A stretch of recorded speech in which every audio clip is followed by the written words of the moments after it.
नमस्कार साथियों, मिधांस की कहानियाँ यूट्यूब चैनल में आपका स्वागत है। साथियों, आज की कहानी बड़ी ही मार्मिक कहानी है।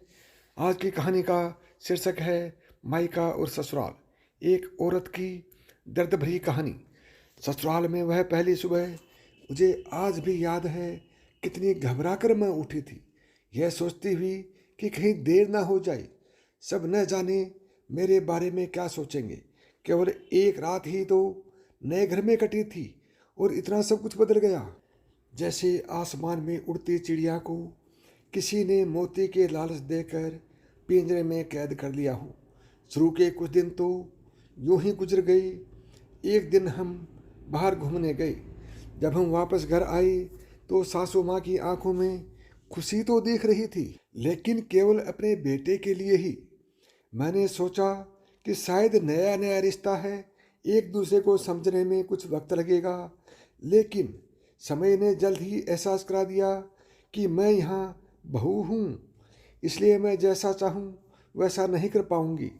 कुछ कायदा और मर्यादा हैं जिसका मुझे पालन करना होगा, जैसे कि धीरे धीरे बात करना, धीरे से हंसना, सबके खाने के बाद खाना खाना।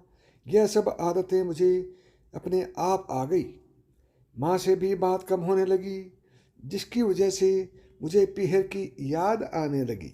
ससुराल में पूछने पर कहा गया कि अभी नहीं, कुछ दिन के बाद जाना।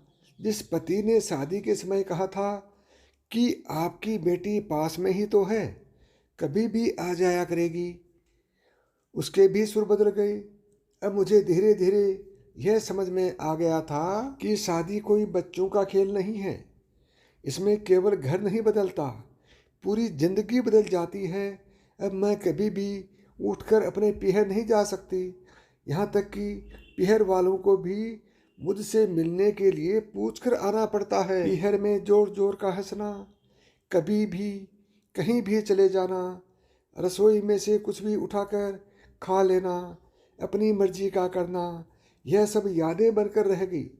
अब मुझे समझ में आने लगा था कि क्यों विदाई के वक्त सभी लोग मुझे गले लगाकर रो रहे थे। आज मुझे समझ आ गया कि उनका रोना गलत नहीं था।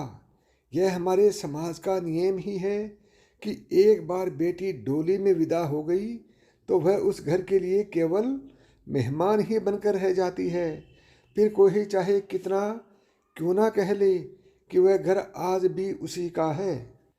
सच तो यह है कि अब वह कभी भी यूं ही अपने पीहर नहीं जा सकती, चाहे कितना भी समस्या और परेशानी क्यों न आ जाए, मुझे ही हल करना है, हंसते हुए या गम छुपाते हुए। तो साथियों, ये कहानी आपको कैसी लगी कमेंट बॉक्स में कमेंट करके बताएं।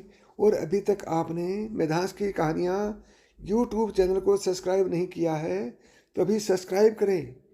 अगली बार और भी बेहतरीन कहानी के साथ आपसे मिलूंगा। तब तक नमस्कार दोस्तों, जय श्री